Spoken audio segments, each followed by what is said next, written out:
अस्सलाम वालेकुम मोअज़्ज़िज़ सामीन, सेमिनारों का सिलसिला है कायनात की अफजल तरीन हस्तियाँ। कायनात की अफजल तरीन हस्तियाँ सेमिनार्स के सिलसिले के साथ मैं प्रोड्यूसर कलीमुल्लाह शेख आपकी खदमत में हाजिर हूँ। आज का हमारा जो मौजू है हज़रत यूसुफ़ अलैहिस्सलाम। इस हवाले से सामीन मोहतरम मैं आपको बताता चलूँ, रेडियो पाकिस्तान खैरपुर के स्टूडियो में जो प्रोफेसर साहब हमारे साथ मौजूद हैं, इस सेमिनार के हवाले से हमें आगाही देंगे, मालूमात देंगे। उनका मैं तारुफ आपसे कराता चलूँ। प्रोफेसर डॉक्टर हादी बख्श छज्जन साहब। प्रोफेसर साहब Mehran engineering university of engineering and technology शहीद जुल्फ़कार अली भुट्टो कैंपस खैरपुर में वहाँ पे पढ़ाते हैं। माशाल्लाह इनको दीन के हवाले से बड़ी ज़बरदस्त नॉलेज है, हम उससे मुस्तफ़ीज़ होंगे। सामीन मोहतरम मैं आपको ये भी बताता चलूँ कि Mehran university of engineering and technology Khairpur में जो कैंपस है, वहाँ के कुछ स्टूडेंट्स जो मुख्तलिफ डिपार्टमेंट से उनका ताल्लुक़ है, वो भी हमारे साथ स्टूडियो में मौजूद हैं, जो डॉक्टर साहब से इस टॉपिक के हवाले से कुछ सवालात करेंगे। डॉक्टर साहब, सबसे पहले तो आपका बहुत शुक्रिया रेडियो पाकिस्तान खैरपुर के स्टूडियो में आप तशरीफ़ लाए। तो बिना किसी देर के मैं ये कहूँगा कि ये जो एक बड़ा खूबसूरत टॉपिक है, उस टॉपिक पे आप रोशनी डालें। हज़रत यूसुफ़ अलैहिस्सलाम की जो ज़िंदगी गुजरी है, अल्लाह पाक ने कितना बड़ा मर्तबा उनको दिया, नवाजा, उस हवाले से हमें मालूमात दीजिएगा। अल्हम्दुलिल्लाहि रब्बिल आलमीन वस्सलातु वस्सलामु अला खातिमुल अंबिया वल मुरसलीन वस्सलामु अला मन इत्तबअल हुदा इला यौमिद्दीन वल आकिबतु लिल मुत्तकीन अम्मा बाद। हज़रत यूसुफ़ अलैहिस्सलाम की सीरत तैयबा के बारे में तहकीक मकाला आपके पेश खिदमत है। हज़रत यूसुफ़ अलैहिस्सलाम की ज़िंदगी के मुतालिक कुरान पाक में एक सूरा है जिसका नाम है सूरा यूसुफ। इस तहकीक मकाला में तैयारी जो की गई है वो कुछ चीज़ें हम आपके सामने जिक्र करते हैं। सबसे पहले तो अल्लाह का कलाम कुरान पाक, और फिर अहादीस मुबारका, उसके साथ तफसीर तफ़हीमुल कुरान मुसन्नफ़ मौलाना सैयद अबुल आला मौदूदी रहमहुल्लाह, और तफसीर मारिफुल कुरान मुसन्निफ़ मौलाना मुफ्ती मोहम्मद शफ़ी रहमहुल्लाह, कससुल अंबिया मुसन्निफ़ इमाम हाफिज़ इब्न कसीर रहमहुल्लाह, कससुल कुरान मुसन्निफ़ मौलाना मोहम्मद हिफ़्ज़ुर रहमान सेव हारवी रहमहुल्लाह, कुरान हकीम इंसाइक्लोपीडिया मुसन्निफ़ डॉक्टर जुल्फ़कार काज़िम साहब। मकाला को 3 हिस्सों में तकसीम किया गया है। एक तमहीद है, दूसरे नंबर पे वाक़यात हैं, तीसरे नंबर पे नताइज व फ़वाइद, इबरतें, नसीहतें और हिकमतें हैं। तमहीद में जब हम जिक्र करते हैं तो फर्स्ट उनका नसब नामा है। हज़रत यूसुफ़ अलैहिस्सलाम हज़रत याकूब अलैहिस्सलाम के बेटे, हज़रत इसहाक़ अलैहिस्सलाम के पोते और हज़रत इब्राहीम अलैहिस्सलाम के पड़पोते हैं। हम देखते हैं कि सूरह यूसुफ हमारे सामने है। उसका सबब नुज़ूल क्या है, अहले इल्म जिक्र करते हैं कि एक रिवायत में हज़रत सल्लल्लाहु अलैहि वसल्लम मक्का मुअज़्ज़मा में तशरीफ़ फरमा थे और आप सल्लल्लाहु अलैहि वसल्लम की खबर मदीना तैयबा पहुंची तो वहाँ के यहूदियों ने अपने चंद आदमी उस काम के लिए मक्का मुअज़्ज़मा भेजे कि वो जाकर आप सल्लल्लाहु अलैहि वसल्लम की आजमाइश करें। उन्होंने मुबहम अंदाज में सवाल किया, अगर आप सल्लल्लाहु अलैहि वसल्लम सच्चे नबी हैं तो ज़रा ये बतलाइए कि वो कौन से पैगम्बर थे जिनका एक बेटा मुल्क शाम से मिस्र ले जाया गया और बाप उनके गम में रोते रोते नाबीना हो गए। दरअसल ये सवाल यहूदियों ने इसलिए मुंतखब किया था कि उसकी कोई आम शोहरत थी और न मक्के में कोई इस वाक़े से वाकिफ था, क्योंकि उस वक्त मक्के में अहले किताब में से कोई न था जिससे बहवाला तौरात इंजील इस किस्से का कोई जुज मालूम हो सकता। उनके सवाल पर पूरी सूरह यूसुफ नाजिल हुई जिसमें हज़रत याकूब अलैहिस्सलाम और हज़रत यूसुफ अलैहिस्सलाम का पूरा वाक़या मज़कूर है, और इतनी तफसील के साथ मज़कूर है कि तौरात और इंजील में भी इतनी तफसील नहीं है। इसका बयान करना हज़रत सल्लल्लाहु अलैहि वसल्लम का खुला मौजज़ा था। हम देखते हैं कि उसके बाद मकासद नुज़ूल, इस तरह ये किस्सा 2 अहम मकासद के लिए नाजिल फरमाया गया। एक ये कि मोहम्मद सल्लल्लाहु अलैहि वसल्लम की नबूवत का सबूत, और वो भी मुखालफीन का अपना मुंह मांगा सबूत पहुंचाया जाए और उनके खुद तजवीज़ करदा इम्तिहान में ये साबित कर दिया जाए कि आप सुनी सुनाई बातें बयान नहीं करते, बल्कि फिल वाक़े आपको वही के जरिए से इल्म हासिल होता है। दूसरी ये कि सरदारान कुरैश और मोहम्मद सल्लल्लाहु अलैहि वसल्लम के दरमियान उस वक्त जो मामला चल रहा था, इस पर बिरादरान यूसुफ और यूसुफ अलैहिस्सलाम के किस्से को चस्पा करके कुरैश वालों को बताया जाए कि आज तुम अपने भाई के साथ वही कुछ कर रहे हो जो यूसुफ के भाइयों ने उनके साथ किया था, मगर जिस तरह वो खुदा की मशीयत से लड़ने में कामयाब न हुए और आखिर उसी भाई के कदमों में आ रहे जिसको उन्होंने कभी इंतहाई बेरहमी के साथ कुएं में फेंका था, इसी तरह तुम्हारी जोर आजमाई खुदाई तदबीर के मुकाबले में कामयाब न हो सकेगी और एक दिन तुम्हें भी अपने इसी भाई से रहमो करम की भीख मांगनी पड़ेगी जिसे आज मिटाने पर तुले हुए हो। हकीकत यह है कि यूसुफ अलैहिस्सलाम के किस्से को मोहम्मद सल्लल्लाहु अलैहि वसल्लम और कुरैश के मामले पर चश्मा करके कुरान मजीद ने गोया एक सरी पेशगोई कर दी थी जिसे आइंदा 10 साल के वाकयात ने हर्फ बहरफ सही साबित करके दिखाया। इस पर आप सल्लल्लाहु अलैहि वसल्लम ने फरमाया, फ़इन्नी अक़ूलु लकुम कमा क़ाल यूसुफ लिइख़्वतिही ला तस्रीब अलैकुमुल यौम इज़हबू फ़अन्तुम तुलक़ा, यानी मैं तुम्हें वही जवाब देता हूं जो यूसुफ अलैहिस्सलाम ने अपने भाइयों को दिया था कि आज तुम पर कोई गिरफ्त नहीं, जाओ तुम्हें माफ किया। यूसुफ अलैहिस्सलाम की फजीलत और आला औसाफ। हज़रत सल्लल्लाहु अलैहि वसल्लम ने फरमाया, कद ऊतिया शत्रल हुस्न, ये आप सल्लल्लाहु अलैहि वसल्लम ने तीसरे आसमान पर जब मेराज में गए तो अल्लाह के हबीब सल्लल्लाहु अलैहि वसल्लम की हजरत यूसुफ अलैहिस्सलाम से मुलाकात होती है तो अल्लाह के नबी फरमाते हैं, कद ऊतिया शत्रल हुस्न, यानी निसफ हुस्न हजरत यूसुफ अलैहिस्सलाम को दिया गया। उसके बाद हम देखते हैं यूसुफ अलैहिस्सलाम की बुजुर्गी और सब्र। हजरत सल्लल्लाहु अलैहि वसल्लम फरमाते हैं कि यूसुफ अलैहिस्सलाम बुजुर्गी और सब्र की तारीफ किए। मिस्र के बादशाह की तरफ से पैगाम आया कि आप मेरे पास आओ, लेकिन आपने इनकार कर दिया, पहले मेरे ऊपर लगाए गए इल्जाम को खत्म किया जाए। ये यूसुफ अलैहिस्सलाम की पाकीज़गी की हजरत सल्लल्लाहु अलैहि वसल्लम ने खुद तारीफ फरमाई। अच्छा, यूसुफ अलैहिस्सलाम का ख्वाब हम देखते हैं।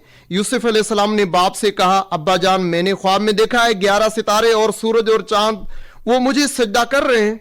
अच्छा, ये ख्वाब तफसील में कुरान में मौजूद है। इसके बाद हम देखते हैं कि सौतीले भाइयों ने का जो हसद है वो कुरान में मौजूद है। जवाब में इसके बाप ने कहा, बेटा अपना ये ख्वाब अपने भाइयों को न सुनाना, वरना वो तेरे साथ कोई चाल चलेंगे। अच्छा, बिरादरान यूसुफ की हम साजिश को देखते हैं। भाइयों ने आपस में कहा, ये यूसुफ और इसका भाई महबूब है, हालांकि हम एक पूरा जत्था हैं। सच्ची बात यह है कि हमारे अब्बा जान बिल्कुल ही बहक गए हैं। चलो यूसुफ को कत्ल कर दो या उसे कहीं फेंक दो। कुएं में फेंकना मशहूर वाकया हजरत यूसुफ अलैहिस्सलाम का कि भाइयों ने कुएं में फेंका। फिर हम आगे देखते हैं हजरत याकूब अलैहिस्सलाम की अल्लाह ताला से इमदाद की उम्मीद। ये सुनकर उनके बाप ने कहा, बल्कि तुम्हारे नफ्स ने तुम्हारे लिए एक बड़े काम को आसान बना दिया। अच्छा, सब्र करूंगा और बखूबी करूंगा। जो बात तुम बना रहे हो इस पर अल्लाह से मदद मांगी जा सकती है। यूसुफ अलैहिस्सलाम की गुलामी हम देखते हैं कि एक काफिला आया और उन्होंने हजरत यूसुफ अलैहिस्सलाम को कुएं से निकाला। ये जो मशहूर वाकया है हजरत यूसुफ अलैहिस्सलाम का। फिर उसके बाद हम देखते हैं यूसुफ अलैहिस्सलाम अजीज मिस्र के घर में रहते हैं। मिस्र में जिस शख्स ने उसे खरीदा उसे अपनी बीवी से कहा, इसको अच्छी तरह रखना, बैद नहीं कि ये हमारे लिए मुफीद साबित हो, हम उसे बेटा बना लें। अच्छा, अजीज मिस्र की बीवी की तरफ से दावत बदकारी, जिस औरत के घर में वो था उस पर वो डोरे डालने लगी और एक रोज दरवाजे बंद करके बोली, आजा। यूसुफ ने कहा, खुदा की पनाह, मेरे रब ने मुझे अच्छी मंजिलत बख्शी है और ये मैं काम कैसे करूं? ऐसे जालिम कभी फलाह नहीं पाया करते। हम देखते हैं यूसुफ अलैहिस्सलाम, हालांकि वो साबित भी हो जाता है कि हजरत यूसुफ अलैहिस्सलाम बेकसूर हैं, लेकिन यूसुफ अलैहिस्सलाम को बादशाह ने कैद खाने में डाल दिया। तो वो कैद खाने में ही कहते हैं कि ए मेरे रब, कैद मुझे मंजूर है बनस्बत इसलिए कि वो काम करूं जो ये लोग मुझसे चाहते हैं, यानी बदकारी का काम जो यूसुफ अलैहिस्सलाम के लिए उस अजीज मिस्र की बीवी ने एक ख्वाहिश का इजहार किया था। हम देखते हैं कैद खाने में दावत तबलीग का काम करते हैं हजरत यूसुफ अलैहिस्सलाम। कैद खाने में 2 गुलाम और उसके साथ दाखिल हुए। एक रोज उनमें से एक ने कहा, ख्वाब देखा कि शराब कशीदा कर रहा हूं। दूसरे ने कहा, मैंने देखा कि मेरे सर पर रोटियां रखी हुई हैं और परिंदे उनको खा रहे हैं। दोनों ने कहा, हमें इसकी ताबीर बताइए, हम देखते हैं कि आप एक नेक आदमी हैं। ए जिंदा के साथियों, तुम खुद ही सोचो कि बहुत से मुतफर्रिक रब बेहतर है या वो एक अल्लाह जो सब पर गालिब है। ये हजरत यूसुफ अलैहिस्सलाम दावत तबलीग देते हैं, तौहीद से आगाज करते हैं। अच्छा, दोस्तों का ख्वाब और उसकी ताबीर। ए जिंदा के साथियों, तुम्हारे ख्वाब की ताबीर यह है कि तुम में से एक तो अपने रब यानी शाह मिस्र को शराब पिलाएगा, रहा दूसरा तो वो उसे सूली पर चढ़ाया जाएगा और परिंदे उसका सर नोच नोच कर खाएंगे। फैसला हो गया, اس بات کا جو تم پوچھ رہے تھے۔ اچھا، بادشاہ کا خواب اور اس کی تعبیر ہم دیکھتے ہیں کہ بادشاہ نے ایک خواب دیکھا۔ ایک روز بادشاہ نے کہا میں نے خواب دیکھا ہے کہ 7 موٹی گائیں ہیں جن کو 7 دبلی گائیں کھا رہی ہیں، اور اناج کی 7 بالیں ہری ہیں اور دوسری 7 سوکھی ہیں۔ یوسف علیہ السلام نے کہا 7 برس لگاتار تم لوگ کھیتی باڑی کرتے رہو گے، اس دوران میں جو فصلیں تم کاٹو گے ان میں سے بس تھوڑا سا حصہ جو تمہاری خوراک کے کام آئے گا نکالو، اور باقی اس کی بالوں ہی میں رہنے دو۔ پھر 7 برس بہت سخت آئیں گے، اس زمانے میں وہ سب غذا کھا لیا گیا جائے گا جو تم اس وقت کے لیے جمع کرو گے، اور اگر کچھ بچے گا تو بس وہی جو تم نے محفوظ کر رکھا ہے۔ حضرت یوسف علیہ السلام ہم دیکھتے ہیں بے قصور ثابت ہوتے ہیں۔ خواب کی تعبیر معلوم ہونے پر بادشاہ بڑا خوش ہوا اور حضرت یوسف علیہ السلام کو حاضر کرنے کا حکم دیا تاکہ انہیں اپنے خاص وزراء میں شامل کرے، مگر حضرت یوسف علیہ السلام نے اپنی مکمل بے گناہی کا اظہار کروائے بغیر جیل سے باہر آنے سے انکار کر دیا۔ حضرت یوسف علیہ السلام اب منصب حکومت پر آ جاتے ہیں۔ بادشاہ نے کہا انہیں میرے پاس لاؤ کہ میں ان کو اپنے لیے مخصوص کر لوں۔ جب یوسف علیہ السلام نے اس سے گفتگو کی تو اس نے کہا اب آپ ہمارے ہاں قدر و منزلت رکھتے ہیں اور آپ کی امانت پر بھروسہ ہے۔ یوسف علیہ السلام نے کہا ملک کے خزانے میرے سپرد کیجئے، میں حفاظت کرنے والا بھی ہوں اور علم بھی رکھتا ہوں۔ برادران یوسف علیہ السلام کا قافلہ اور حضرت یوسف علیہ السلام کا حسن سلوک ہم دیکھتے ہیں کہ حضرت یوسف علیہ السلام کے بھائی در بدر ٹھوکریں کھا رہے ہیں اور ان کو اناج کی ضرورت ہوتی ہے۔ حضرت یوسف علیہ السلام ان کے ساتھ حسن سلوک کرتے ہیں، ان کو غلہ دیتے ہیں۔ حضرت یوسف علیہ السلام کی طرف سے معافی بھی ہوتی ہے، اپنے بھائیوں کو معاف کرتے ہیں۔ آج تم پر کوئی گرفت نہیں، اللہ تمہیں معاف کرے، وہ سب سے بڑھ کر رحم کرنے والا ہے۔ حضرت یعقوب علیہ السلام کی مصر میں آمد اور اپنے بیٹے حضرت یوسف علیہ السلام سے ملاقات۔ جب ان کے بھائی چلے گئے اور حضرت یوسف علیہ السلام کی رودات بتائی تو انہوں نے اپنے بھائیوں کے ذریعے پیغام بھیجوایا کہ اپنے ابا جان کو بلائیں، تو اپنے والدین کو بٹھایا تخت پر، اور یہ اللہ کی طرف سے انعام تھا کہ حضرت یوسف علیہ السلام کو اپنی زندگی میں وہ مرتبہ اللہ نے عطا کر دیا کہ اپنے والدین کو بلاتے ہیں اور تخت پر بٹھاتے ہیں مصر میں۔ حضرت یوسف علیہ السلام کا خواب اور انعامات ربانی پر اظہار تشکر۔ ابا جان یہ ہے تعبیر میرے اس خواب کی جو میں نے پہلے دیکھا تھا، میرے رب نے اسے حقیقت بنا دیا۔ اس کا احسان ہے کہ اس نے مجھے قید خانے سے نکالا اور آپ لوگوں کو صحرا سے لا کر مجھ سے ملایا، حالانکہ شیطان نے میرے اور میرے بھائیوں کے درمیان فساد ڈال چکا تھا۔ واقعہ یہ ہے کہ میرا رب غیر محسوس تدبیروں سے اپنی مشیت پوری کرتا ہے، بے شک وہ علیم اور حکیم ہے۔ یہ حضرت یوسف علیہ السلام کی اللہ تعالیٰ کی طرف سے ایک تعریف ہوئی کہ اللہ تعالیٰ کا وہ شکر ادا کرتے ہیں، اور حضرت یوسف علیہ السلام کی دعا آخر میں جو دعا اللہ کے بارگاہ میں کرتے ہیں، کیا چیز مانگتے ہیں ہم دیکھتے ہیں۔ وہ کہتے ہیں اللہ سے اے اللہ میرا خاتمہ اسلام پر اور انجام کار مجھے صالحین کے ساتھ ملا دے۔ تو یہ بڑی عظیم دعا ہے حضرت یوسف علیہ السلام نے اللہ سے مانگی کہ اللہ میرا خاتمہ جو ہو وہ اسلام پر ہو، اور دوسری چیز جو مانگی کہ اللہ مجھے جو صالحین ہیں مجھے ان میں شامل کرنا۔ یہ تو واقعات ہیں جو قرآن میں ہوئے، اب نتائج، عبرتیں، نصیحتیں اور حکمتیں کیا ہیں؟ اللہ تعالیٰ نے قرآن میں فرمایا کہ حضرت یعقوب علیہ السلام کہتے ہیں اچھا صبر، فصبر جمیل۔ اللہ تعالیٰ نے اس کی تعریف کی۔ اچھا صبر کیا ہے؟ جس میں شکایت نہ ہو، جس میں فریاد نہ ہو، جس میں جزا فضا نہ ہو، جس میں آہ و پکار نہ ہو۔ اچھا صبر یہ ہے جس کی اللہ نے تعریف کی، فصبر جمیل۔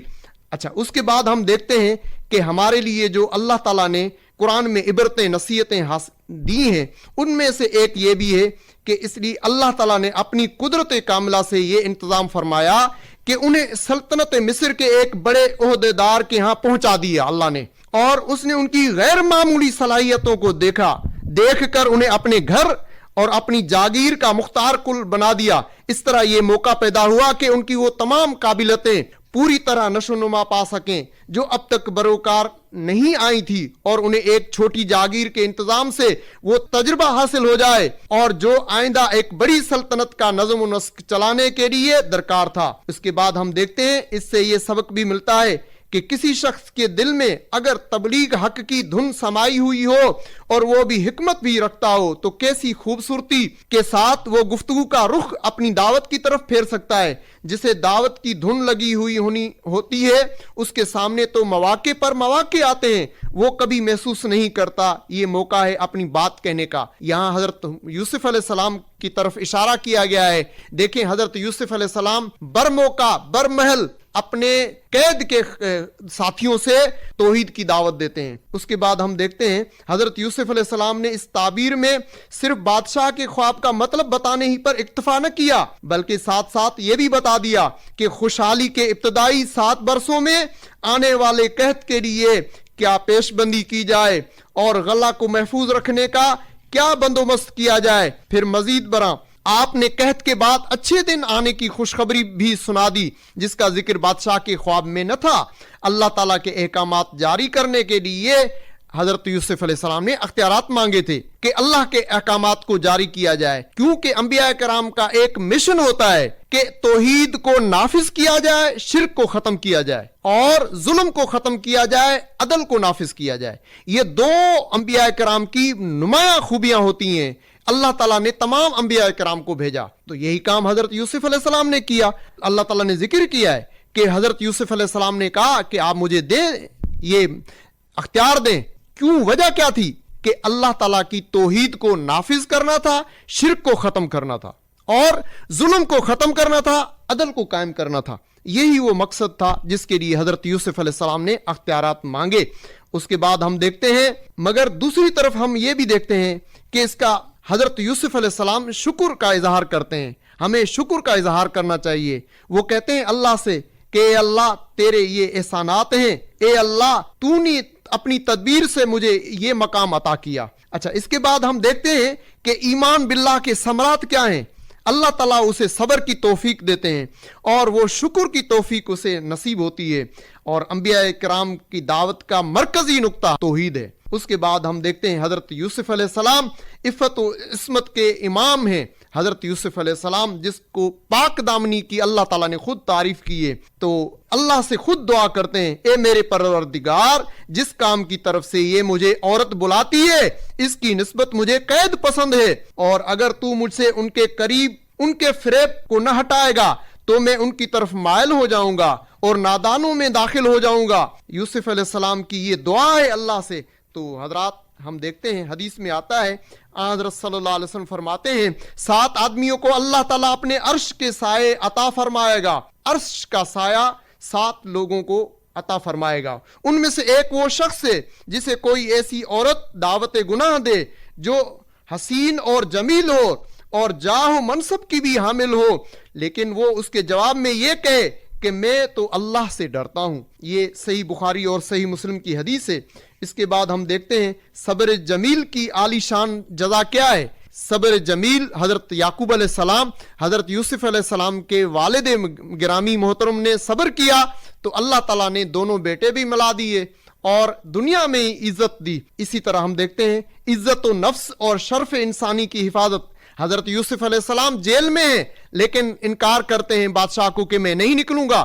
جب آپ میرے اوپر جب الزام لگایا گیا ہے اس سے میری پاک دامنی کا اعلان نہ کیا جائے۔ تو یہ حضرت یوسف علیہ السلام کی پاک دامنی اور اس کا اظہار ہے۔ اس سے ہمارے لیے یہ سبق ہے کہ کبھی کبھار اگر کسی پر الزام لگ جائے لیکن وہ پرہیزگاری کا دامن نہیں چھوڑتا تو اللہ تعالیٰ اس کی وہ پرہیزگاری کی وجہ سے وہ داغ صاف کر دے گا، اس کی عزت اللہ تعالیٰ دنیا میں اس کو عطا کرے گا۔ ہم دیکھتے ہیں حسد و بغض کا عبرتناک انجام ہوتا ہے ان کے بھائیوں کا۔ ان کو کیا ملتا ہے؟ انہوں نے حسد کیا، اللہ تعالیٰ نے دنیا میں ان کو ذلیل کر دیا۔ اس کے بعد ہم یہ بھی دیکھتے ہیں کہ جسے اللہ تعالیٰ رکھے اسے کون چکھ سکتا ہے؟ تو اللہ تعالیٰ نے حضرت یوسف علیہ السلام کو کنویں سے بچایا، اور صرف بچایا نہیں بلکہ عزت کے مقام پر اور آگے بادشاہی سے نوازا۔ تو یہاں ہم یہ بھی دیکھتے ہیں کہ یہ دنیا چاہے کچھ بھی کر لے آپ کے خلاف، لیکن اللہ کی دنیا کیا کرے گی؟ تدبیر کرے گی۔ تقدیر اللہ کے ہاتھ میں۔ یوسف علیہ السلام کو وہ پھینکنا چاہتے ہیں کنویں میں اور ختم کرنا چاہتے ہیں، لیکن اسی تدبیر سے اللہ تعالیٰ کی تقدیر غالب آتی ہے کہ اللہ تعالیٰ اس کو عظمت پر دیتے ہیں. عظمت کون سی؟ دنیا کی بادشاہی, دنیا کی یہ عظمت کہ اللہ تعالیٰ اسے نہ صرف بچاتے ہیں بلکہ دنیا میں وہ مقام دیتے ہیں, عزت کا مقام دیتے ہیں. تو یہاں ہم یہ اللہ پر بھروسہ رکھنا چاہیے. وَمَن يَتَوَكَّلْ عَلَى اللَّهِ فَهُوَ حَسْبُهُ, جو اللہ پہ بھروسہ رکھے گا اللہ اس کے لیے کافی ہے. تو یوسف علیہ السلام کی سیرت طیبہ میں یہ بھی اہم نقطہ ہے کہ اللہ پر بھروسہ رکھنا چاہیے اور پرہیزگاری کا دامن نہیں چھوڑنا چاہیے. اس کے بعد ہم دیکھتے ہیں حضرت یوسف علیہ السلام اپنے بھائیوں کو معاف کر دیتے ہیں. تو ہمارے لیے بھی یہ بڑا سبق ہے, درس ہے کہ ہم اپنے جو بھی انسان ہیں ان سے درگزر کریں اور ان کو معاف کریں. اس کے بعد انبیاء کرام کے خواب وہ بھی سچے خواب ہوتے ہیں. اللہ تعالیٰ دنیا میں دکھا دیتا ہے, جس طرح وہ خواب دیکھتے ہیں اسی طرح بالکل عین اسی طرح ہوتا ہے. تو یہ بھی اللہ تعالیٰ دنیا کو سمجھاتا ہے کہ دیکھو میرے نبی ہیں, ان کا خواب ہے, میں ان کے خواب کو دنیا میں حقیقت بناتا ہوں. اس کے بعد ہم دیکھتے ہیں کہ مایوسی گناہ ہے. حضرت یعقوب علیہ السلام نے یک کے بعد دیگرے حضرت یوسف اور بنیامین کی جدائی اور فراق کا زخم کھایا, لیکن ہم دیکھتے ہیں اللہ تعالیٰ سے امید وابستہ رکھی, اللہ تعالیٰ سے امید کو نہیں چھوڑا. مایوسی گناہ ہے, چاہے جس طرح کے مشکل حالات ہوں, جیسے بھی حالات ہوں, جس طرح کے مصائب اور مشکل حالات ہوں, لیکن ہمیں صبر کا دامن نہیں چھوڑنا چاہیے اور اس کے ساتھ مایوس نہیں ہونا چاہیے. حضرت یوسف علیہ السلام کے ابا محترم حضرت یعقوب علیہ السلام اپنے بیٹے حضرت یوسف کا غم ہے اور پھر اپنے دوسرے بیٹے بنیامین کا غم ہے, لیکن اللہ تعالیٰ سے کیا کرتے ہیں؟ امید رکھتے ہیں. تو اللہ تعالیٰ نے دونوں بیٹوں کو ان سے ملا لیا. جی سامعین محترم, آپ نے پروفیسر ڈاکٹر ہادی بخش چھجن صاحب کی باتیں سنی حضرت یوسف علیہ السلام کی زندگی کے حوالے سے. ان کے ساتھ جو زندگی میں ہوا, کیا کیا واقعات پیش آئے, بڑی تفصیل سے ڈاکٹر صاحب نے آپ سے باتیں کی. اب میں چاہوں گا کہ ہمارے اسٹوڈیو میں کچھ اسٹوڈنٹس موجود ہیں بحران انجینئرنگ یونیورسٹی کے, وہ اگر کچھ ان کے ذہن میں سوالات ہیں اس حوالے سے حضرت یوسف علیہ السلام کی زندگی کے حوالے سے, تو آپ ڈاکٹر صاحب سے پوچھ سکتے ہیں. My name is Shahab and I am from Petroleum Department of میرا سر سے کویشچن یہ تھا کہ جو حضرت یوسف علیہ السلام کا قصہ ہے اسے قرآن شریف میں احسن القصاص کے نام سے بیان کیا گیا ہے, تو اس لفظ کے معنی اور اس کی وجہ کہ اسے اس احسن القصاص کے نام سے کیوں بیان کیا گیا ہے؟ جی بہت اچھا سوال ہے ماشاءاللہ. قرآن پاک میں احسن القصص بتایا گیا ہے کہ اللہ تعالیٰ نے فرمایا حضرت یوسف علیہ السلام کا قصہ جو ہے وہ بہترین قصوں میں سے ہے. بہترین قسم میں اب بہت سارے اس کے نمایاں پہلو ہیں. ایک نمایاں پہلو یہ ہے کہ کنویں میں جب ڈالا جاتا ہے تو ہم دیکھتے ہیں کہ وہ اللہ پر بھروسہ رکھتے ہیں اور چاہے دنیا کچھ بھی کرے لیکن اس کو اللہ کی ذات پر یقین تھا, تو اللہ تعالیٰ اسے نہ صرف بچاتے ہیں بلکہ عزت کا مقام عطا کرتے ہیں. تو اس طرح کے پہلو ہیں. اب ہم یہ بھی دیکھتے ہیں کہ حضرت یوسف علیہ السلام پر ایک عورت کوشش کرتی ہے پھسلانے کی, ورگلانے کی, لیکن حضرت یوسف علیہ السلام کو اللہ تعالیٰ نے بچا دیا اور پاک دامنی عطا کی. تو یہ بھی ہمارے لیے ایک سبق ہے کہ جس طرح بھی دنیا میں جو بھی کوششیں ہیں اگر ہم پاک دامنی اختیار کریں تو اللہ تعالیٰ ضرور مدد کرے گا ہماری. جی کوئی اور اسٹوڈنٹ اگر سوال کرنا چاہے. میرا نام عادل وستڑو ہے. میرا سر سے سوال یہ ہے کہ مطلب جب حضرت یوسف کو کنویں میں دھکیلا گیا تھا اور جس قبیلے نے ان کو وہاں سے نکالا تھا ان کی تعریف کیا ہے, وہ کون سا قبیلہ تھا؟ وہ قافلہ تھا ایک جس نے کنویں سے نکالا تھا. وہ ایک قافلہ تھا, ایک جیسے تاجر ہوتے ہیں نا, تو ایک قافلہ جا رہا تھا تجارت کی غرض سے, انہوں نے نکالا تھا. تو قرآن میں یہاں ذکر یہ ہے کہ اللہ تعالیٰ نے فرمایا کہ ایک قافلہ گزر رہا تھا اور سامان والے تھے, تجارت جیسے تجارت کرتے ہیں لوگ, تو وہ قافلہ گزر رہا تھا, انہوں نے پانی کے لیے بندے کو بھیجا تو انہوں نے دیکھا کہ یہ بچہ ہے اور حضرت یوسف علیہ السلام کی عمر 17 سال تھی اس وقت. کوئی اور اسٹوڈنٹ اگر سوال کرنا چاہے. My name اسیب اللہ خشک فرام پیٹرولیم ڈپارٹمنٹ. سر میرا کوشچن ہے حضرت یوسف علیہ السلام اپنے ابا جان سے کتنے وقت دور تھے؟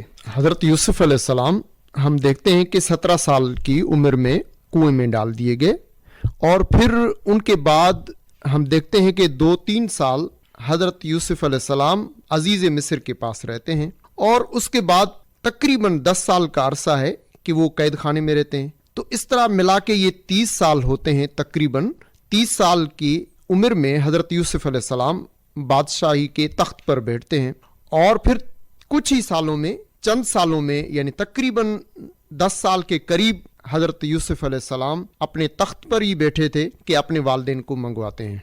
तो ये अरसा तकरीबन आप देखें कि 40 साल के करीब हज़रत यूसुफ अलैहिस्सलाम की जब उम्र होती है तो अपने वालिदैन को शाम से बुलाते हैं और मिस्र में फिर अपने तख्त पर बिठाते हैं। तो ये अल्लाह की तरफ से इनाम हासिल होता है हज़रत यूसुफ अलैहिस्सलाम पर और उनके वालिदैन पर कि अल्लाह ताला ने फिर उनको मिला दिया आपस में।